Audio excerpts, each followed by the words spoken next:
Effectivement, l'année 2019 s'annonce relativement complexe en termes de croissance et de perspectives économiques au niveau global.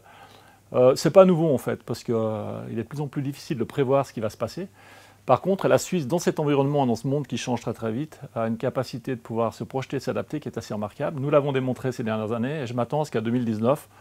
dans l'ensemble, soit une année plutôt correcte pour notre économie. Plutôt bien, dans la mesure où cette économie suisse et cette industrie suisse en particulier, celle que je connais le mieux,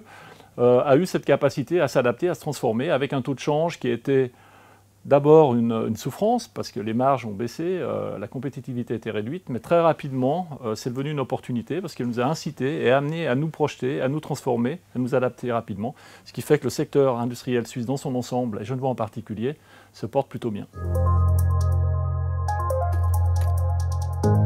Oui, le canton de Genève est armé pour relever les défis, en particulier celui de la digitalisation, puisque aujourd'hui, un certain nombre d'initiatives sont en cours pour permettre à nos entreprises d'adapter ces technologies, d'intégrer ces technologies pour devenir plus performantes dans tous les domaines d'ailleurs. On parle du commerce, on parle de la banque, on parle des assurances, on parle de l'industrie,